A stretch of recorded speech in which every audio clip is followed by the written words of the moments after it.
Assalamualaikum warahmatullahi wabarakatuh. Halo teman-teman dimanapun kalian berada. Semoga kalian dalam keadaan sehat selalu ya. Pada kesempatan kali ini kita akan mempelajari virus. Oke, let's get it. Berikut ini adalah peta konsep pada materi pembelajaran yang akan kita bahas. Yang pertama, virus memiliki ciri-ciri, yakni memiliki struktur, bentuk, dan karakteristik yang berbeda. Yang kedua, virus melakukan replikasi secara daurlitik dan yang ketiga, virus memiliki peranan, ada yang menguntungkan dan ada yang merugikan. Sebelum kita mengetahui karakteristik virus, kita perlu tahu definisi virus.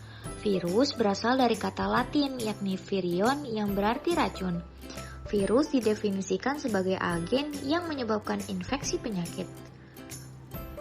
Virus adalah parasit yang menginfeksi sel organisme biologis dan bersifat parasit obligat. Hal tersebut disebabkan virus hanya dapat bereproduksi di dalam sel hidup dengan menginvasi dan memanfaatkan makhluk hidup lainnya. Serta virus tidak memiliki perlengkapan seluler untuk bereproduksi sendiri. Yang kedua, ada sejarah penemuan virus. Yang pertama oleh Adolf Meyer pada tahun 1883. Nah, percobaannya diawali dari munculnya penyakit bintik kuning pada daun tembakau. Ia mencoba menyemprotkan getah tanaman sakit ke tanaman sehat tertular. Yang kedua, ada Dmitri Ivanovsky pada tahun 1892. Ia mencoba menyaring getah tanaman yang sakit dengan filter bakteri sebelum disemprotkan ke tanaman sehat. Hasilnya, tanaman sehat tetap tertular.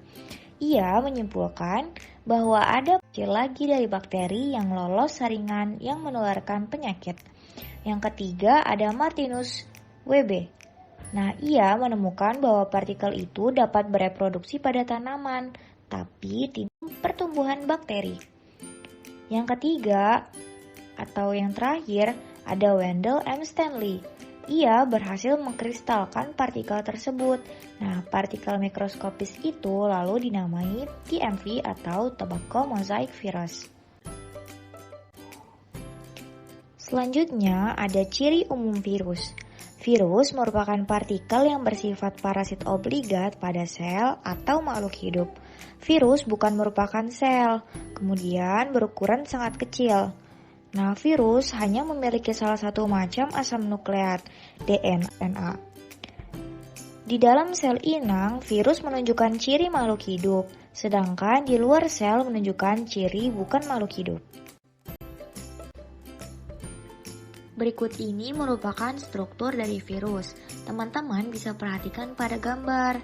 Yang pertama, ada protein coat atau kapsid atau selubung protein di sekitar asam nukleat yang tersusun atas kapsomer. Nah, fungsi kapsid itu sendiri yang sebagai pelindung asam nukleat dari enzim, kemudian reseptor virus ketika akan menginfeksi sel hospes, penghasil protein enzim untuk menembus membran sel hospes. Nah, satu kesatuan asam nukleat dan kapsid disebut nukleokapsid.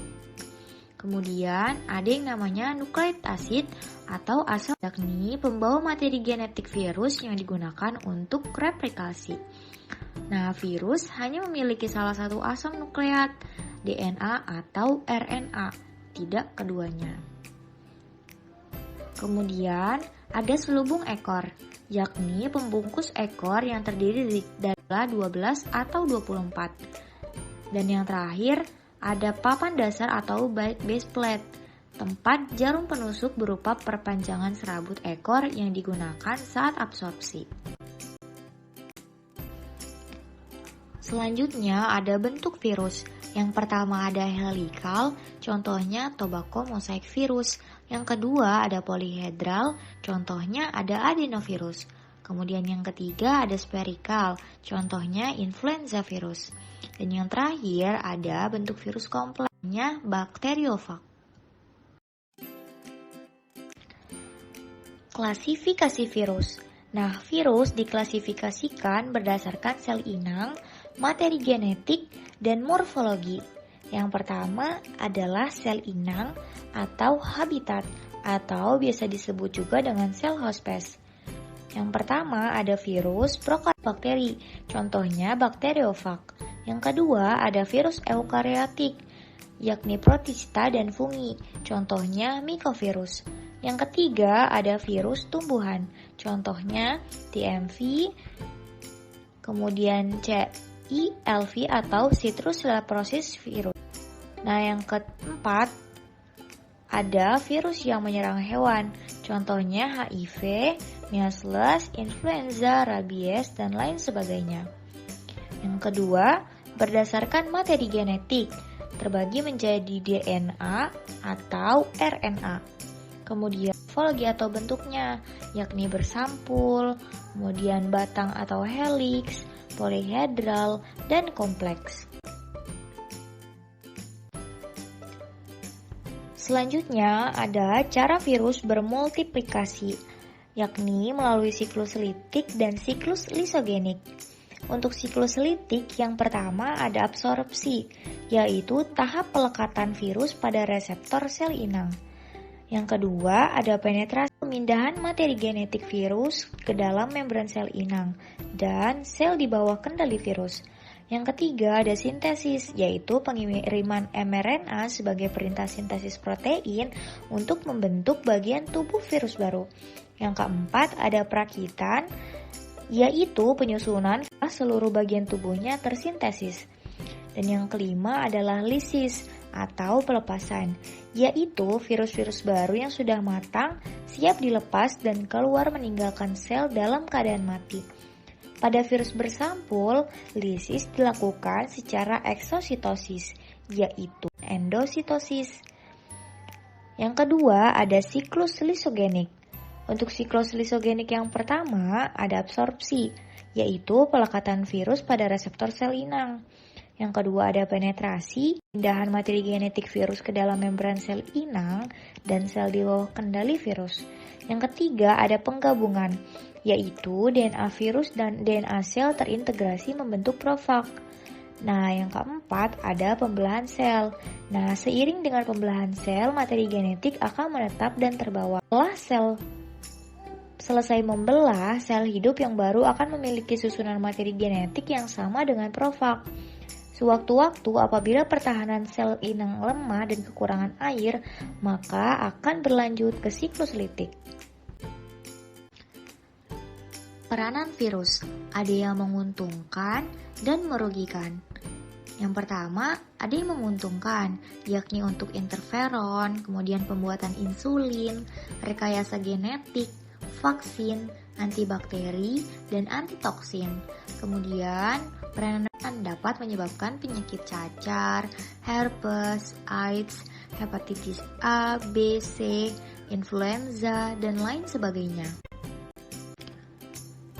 Selanjutnya, peranan virus yang menguntungkan yakni sebagai bahan pembuatan insulin. Kemudian, untuk rekombinasi genetika, yakni melalui terapi gen. Nah, gen penyebab infeksi yang dapat di virus dapat diubah menjadi gen baik atau gen penyembuh. Ya, atau yang keenam dari peranan virus sebagai antitoksin. Nah, jadi caranya DNA virus digabungkan dengan DNA manusia yang memiliki sifat antitoksin. Selanjutnya, virus tersebut diinfeksikan dengan sel bakteri sehingga sel bakteri ini memiliki sifat gen manusia, yaitu antitoksin.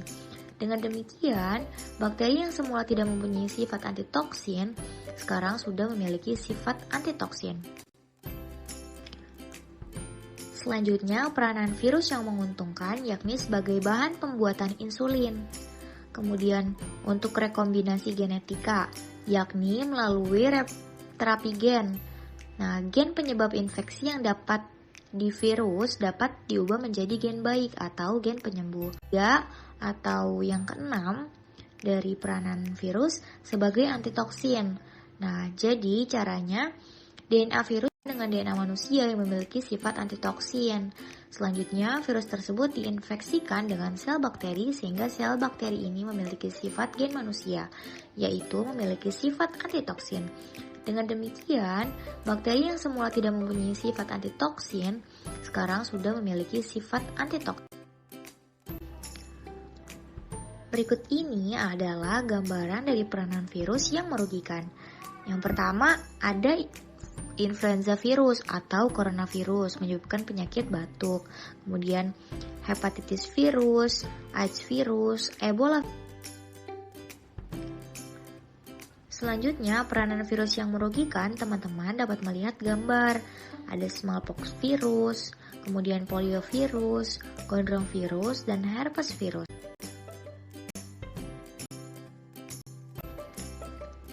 Dengan berakhirnya pembahasan peranan virus yang merugikan, maka berakhir pula materi pada kesempatan kali ini. Namun, teman-teman jangan lupa untuk menambah pemahaman dari sumber bacaan lain ya. Selanjutnya akan ada kuis. Diharapkan teman-teman dan sebaik mungkin.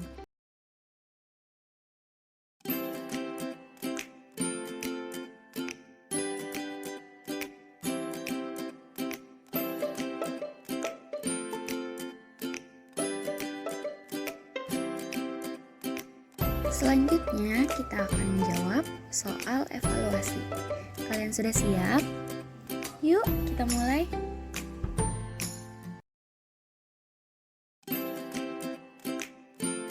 Kita akan mulai dari nomor soal pertama.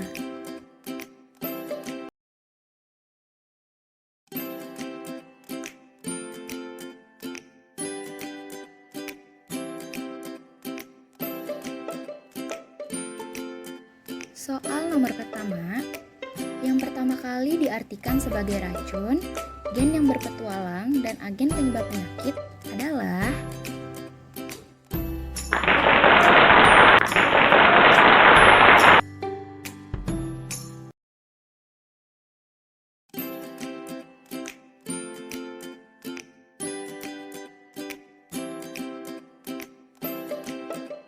soal nomor 2. Berikut ini merupakan beberapa tokoh dalam penemuan virus pertama, kecuali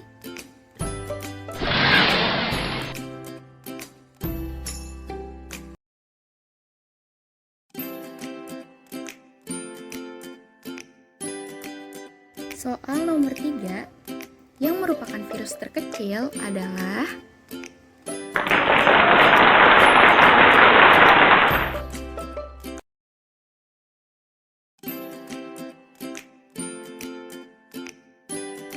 soal nomor 4, beberapa bentuk virus kecuali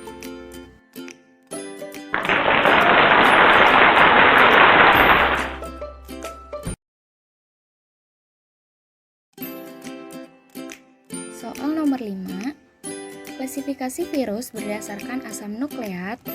Ada yang berupa virus dengan RNA berpilin tunggal yang membentuk mRNA menggunakan enzim RNA polimerase disebut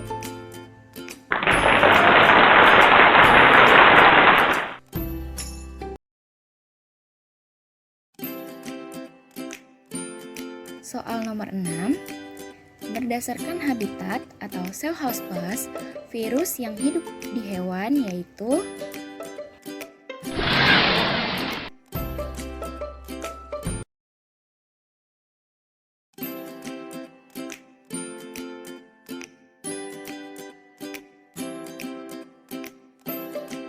soal nomor 7, reproduksi virus terdiri dari 2 siklus, yaitu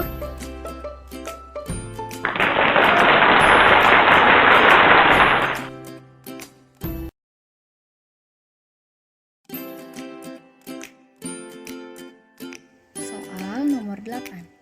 Pertama, absorpsi atau attachment. Kedua, penetrasi atau injeksi. Ketiga, sintesis. Keempat, perakitan atau eklivase. Kelima, lisis atau pelepasan. Urutan siklus litik yang benar adalah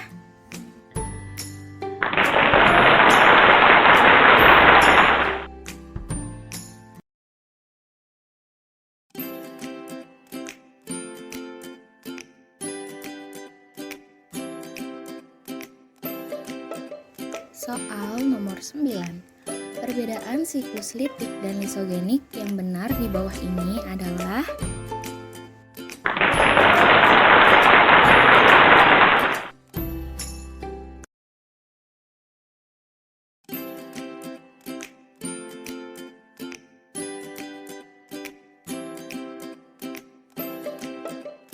soal nomor 10.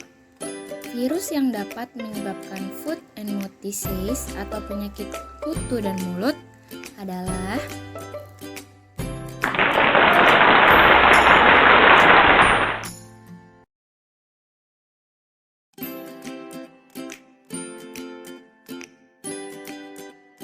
nilai kalian adalah 80. Sekian, semoga ilmunya bermanfaat. Wabillahi taufiq wal hidayah. Wassalamualaikum warahmatullahi wabarakatuh.